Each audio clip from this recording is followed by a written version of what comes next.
Hey guys, the Firebird is here. Squeaker couldn't be here today because he's off being recruited to Megatron's new Suicide Squad. Squeaker. Baby, free at last! Thank Megatron, I'm free at last! Anyways, these are the jokes. Hope you're enjoying them. So today I have a theory slash explain kind of video. It's more of a theory video, to be honest, and that is talking about Rise of the Beast, and more primarily the Beast Wars characters. Now, I found it kind of interesting that very early on we got the descriptions as to how these guys are gonna look like. We have no official images. All that you're seeing on the screen is fan made. Some of it's most likely by Last Event, because you know he makes these really good concept arts, like using the descriptions of how the characters are gonna look like in the film from what we heard. I love the description for these characters is that these characters look old, you know, they're like mechanical but at the same time sort of organic, and that kind of leads me to believe that the Transformers here, the Maximals and the Predacons, because we know there's gonna be Predacons, the problem is that we don't know how many. The inclusion of the Terrorcons kind of complicates things, but I think I have a good idea as to what the whole deal with the Terrorcons is in this movie. In this video, I kind of just want to talk about the Maximals and Predacons. So the point of me bringing up like the way these characters look to the descriptions, like Air Racer's described as being robotic bird, very rusty, steampunk-esque, has the silhouette of a real-world bird, but has, you know, it's covered with iron, you know, metal plate layers. She looks old and has blue glowing eyes. While Rhinox was described as being shaped, plated, also steampunk and rusty. Ironhide-like, wants to use his horn. Again, looks old, like old metal, being here a bit. And Optimus Primal, the character that we probably know the most about or how he's gonna look like in the film, since he got described to look almost exactly like the Last Night CGI concept art. In this one, he just got described as having more fur and having a rusty underframe with random patches of skin all over him, like he's been through some stuff or he's been fighting on Earth for a long time. By taking all of these descriptions, there's one common theme: rusty. These guys are old, they have been here for a while. Since we know the Predacons are also in the film, I'm guessing that Maximals and Predacons arrived on Earth relatively around the same time, much like in the Beast Wars show, and they stayed on Earth all this time, you know, casually maybe finding one another. And that's one of the things that I wanted to like mention with this video. I don't think the Beast Wars are a thing in this movie. And now when I mean Beast Wars, I don't mean like the show itself. We're not gonna see these characters, because I mean we're obviously gonna see, I mean the war, the whole Maximals versus Predacons thing, I don't think that's a thing that's going on at this point. If anything, the description for Optimus Primal makes him out to be like he's like this character that has lost so many friends that he's just out there trying to keep his remaining soldiers, remaining friends together, you know, make sure that no harm comes to them.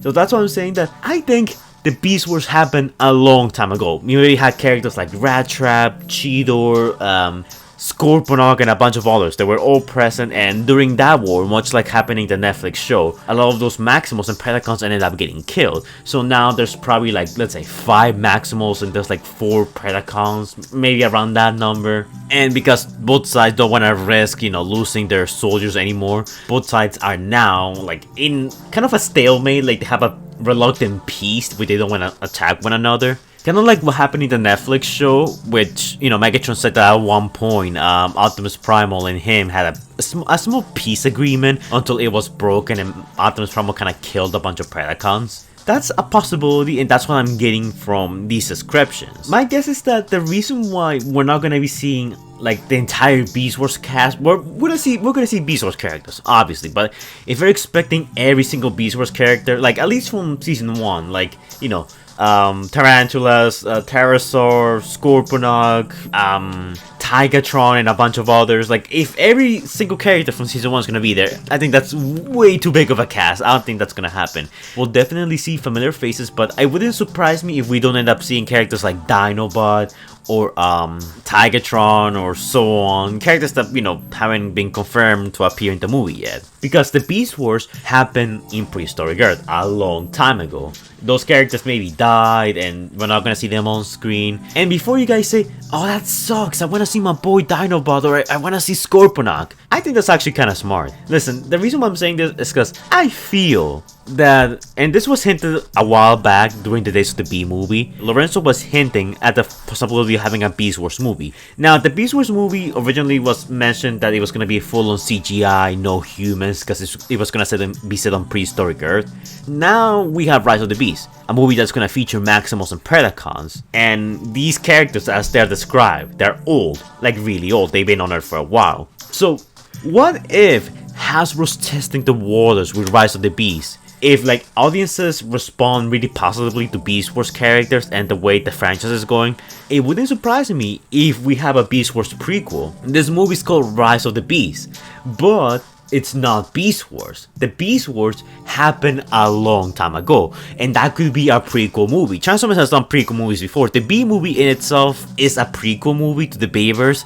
even though it got changed halfway there to be a reboot. I don't know, the whole situation with the rebooting, it's all over the place. I don't even want to talk about it too much, but making a prequel movie for Beast Wars featuring all of the Maximals that we never got to see in Rise of the Beast, like let's say Rat Trap, if he's not in Rise of the Beast, he can appear in Beast Wars.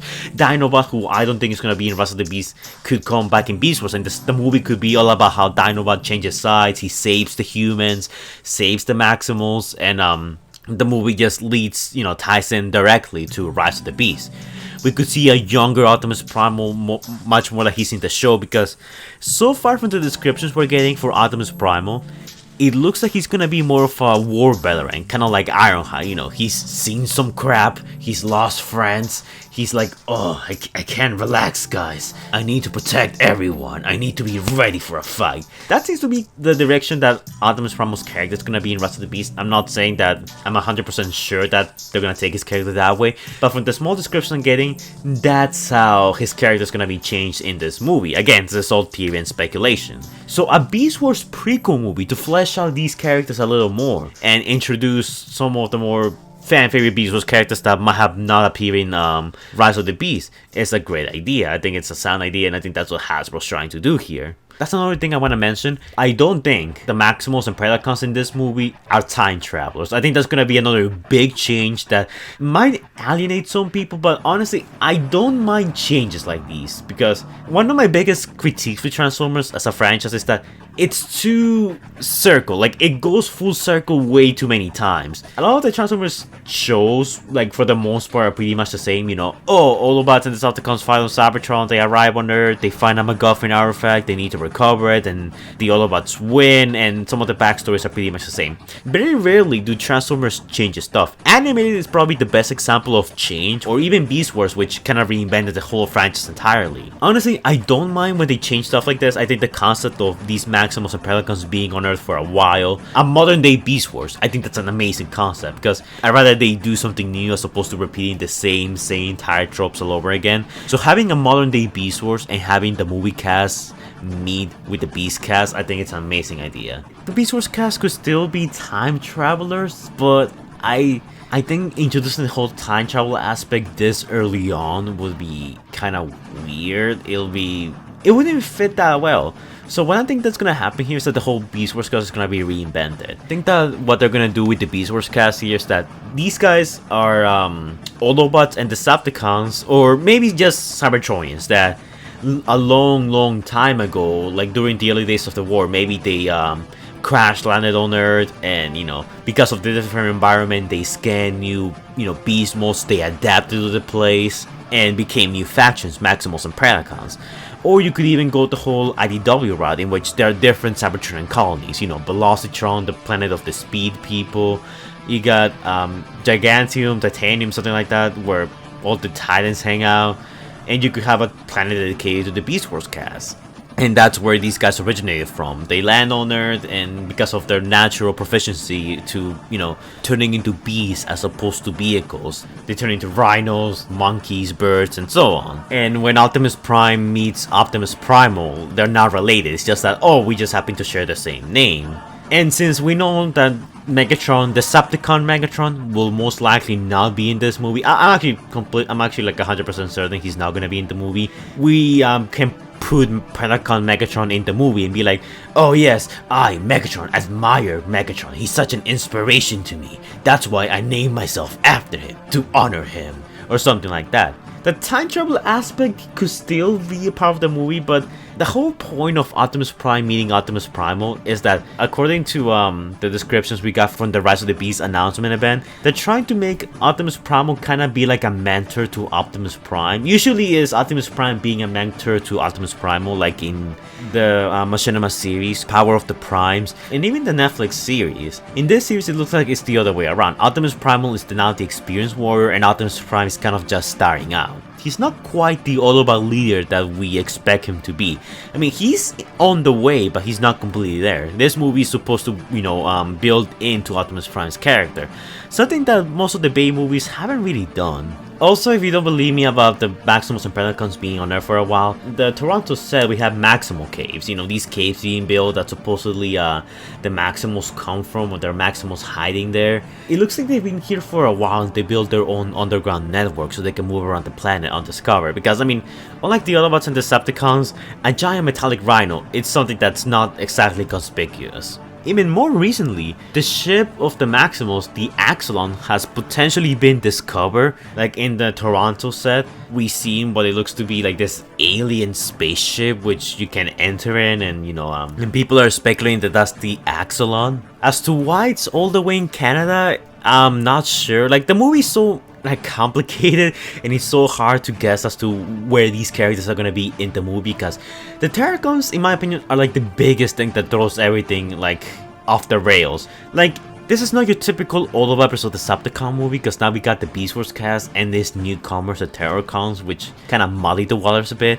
But I have an idea as to why the Terrorcons are important to the plot and what their main role is. Scourge has been described as a character who, puts the insignias of the characters of the enemies he kills into his body. And Predacons and Terrorcons have been described as not being allies. So this is my crazy theory as to what the deal with the Terrorcons is, and why the Maximals and Predacons have not completely killed each other yet, if they have been on Earth for a long time. Are you ready to hear it? And now, it's gonna sound very simple in comparison to some of the theories as to the Terrorcons being Unicron's servants, which they might still be, but think about this. This movie is being made not just for Transformers fans. It's being made to introduce a whole new generation to Beast Wars, the casual audience. While a Transformers fan might know what a Unicron is and what a Transmutate is, also I got her toy recently, I think it's pretty good. Not as cool as that Star Saber figure, which I still need the money for. Wink wink, nudge nudge. But you wanna make the plot simple for audiences to understand. If you introduce time travel and Unicron and different dimensions and different timelines, while we have a huge cast of Autobots, Maximals, Predacons, and Terrorcons, it's gonna overwhelm people. We're gonna end up with a bunch of the following situation all over again. My crazy theory as to what the Terrorcons are is that they are poachers. Now, I know how that sounds. It sounds very simple, but think about this. Maximals and Predacons are going to be prominently featured in the movie. Predacons and Terrorcons are not allies. If they're not allies, then, they have no problem, fighting each other. The Terrorcons are the main bad guys, not the Predacons. The Terrorcons were described as a threat to them all, but are more in opposition to the Autobots. So the Terrorcons are going to serve as the Decepticons of the movie, in a way. So here's my idea. I don't know what the big MacGuffin of the movie is gonna be. We're probably gonna get the Allspark, or like something like the Seed or the Pillar show up once again. And the Terrorcons are probably gonna be, off looking for it. That's their main goal. Now, how about this? My idea is that the Maximals and Predacons landed on Earth a long time ago. We got the Axolon in Canada, and we got the Darkseid in the United States. I forgot which place exactly. I think it's California, because of that ARG that was discovered a while back. There's this image on Google Maps of what's supposedly the Darkseid, and this is all part of Transformers ARG. I don't want to go too much in depth because we're going to be here all day, but I'm going to put a link to the description of that video explaining what an ARG is, because this is actually relating to the movie. Both factions land there. They are off on Earth looking for something, maybe like, you know, a big MacGuffin, an artifact, much like the Allspark. So the Beast Wars happen, we got a Beast Wars prequel it's probably gonna be made after Rise of the Beast, and at some point, the Terrorcons land on Earth. Seeing that, we got the Maximals and Predacons, the Terrorcons are just here because they're poachers. They, hunt people for trophies. And my reasoning for that is because if you look at what the descriptions for Scourge, the Scourge goes around stealing insignias, much like a poacher does. A poacher takes trophies, takes the heads of his enemies and puts them on a wall, for everyone to see. Like, oh yeah, I killed that bear. Look, I have his head hanging on my wall. And that's what the Terrorcons' main purpose in the movie is.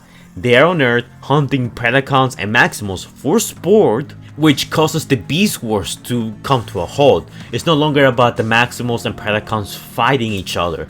Now it's about the Maximals and Predacons escaping, surviving, going all around the world, trying to avoid the Terrorcons.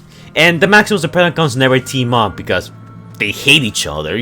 They are just not gonna team up. That's not a thing that's gonna happen anytime soon. This will also explain the Maximal caves in Toronto. Either A, there's some kind of subterranean system which Maximals and Predacons use to avoid, being detected by the Terrorcons, or B, the Maximal caves are caves where the Maximals and Terrorcons are going into stasis, hiding until the Terrorcons leave, or until, the coast is clear and they can, rejoin forces with the other Maximals and the other Predacons. So eventually the Autobots arrive on Earth because of the B movie, And the Autobots being on Earth, maybe they're looking for the Allspark, they're looking for something. I think that's like the real reason why the Autobots are on Earth. They're probably looking for the Allspark to match with 2007, because the movie is still trying to barely connect with 2007. The Terrorcons see that the Autobots have arrived, they're making a ruckus, and they see them as a threat to their operations there.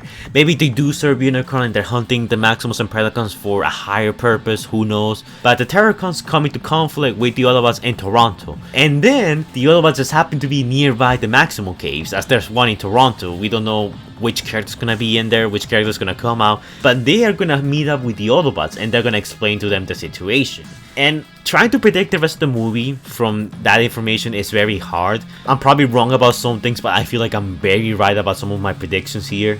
I definitely do believe that the Maximals are gonna be the ones that are gonna reach out to the Autobots, and I do believe that the Terrorcons are the main cause as to why, Optimus Primal is so wary and protective over his Maximals, and why, we can see Maximals and Predacons in this film having, together, not having killed each other yet, because you figure if they've been on Earth for a while, they would have killed each other a while ago, unless the Beast Wars was, put on hold because of the arrival of the Terrorcons. That explains why they're on Earth, that explains why we have Maximals and Predacons and they're not dead yet.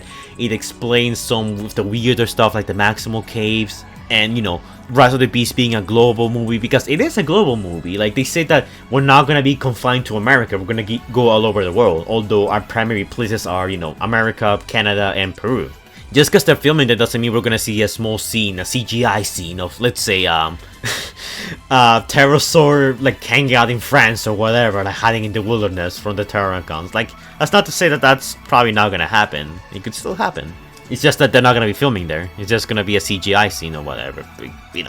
We'll have to wait and see how it goes, but that's kind of my prediction as to what the deal with the Maximals and Predacons is, and as to how the Terrorcons fit into all of this. Is it a perfect theory? Not exactly, because I still don't really know why the Terrorcons have been on Earth for all this time, what they're looking for, what their deal is. I know they're poachers, basically. I think that's gonna be the general idea behind them, but as for their goals and motivations, their hopes and dreams, I have no idea what it's gonna be about. But I do believe that the reason why the Terrorcons primarily go after the Autobots is because they're the newcomers. They are a threat to their operation. The Maximals and Predacons have been reduced to almost nothing, so the Autobots are the current biggest threat to them. But yeah, guys, that's like my crazy, wild theory as to what's gonna happen in Rise of the Beast. Is it a perfect theory? Nah, of course not.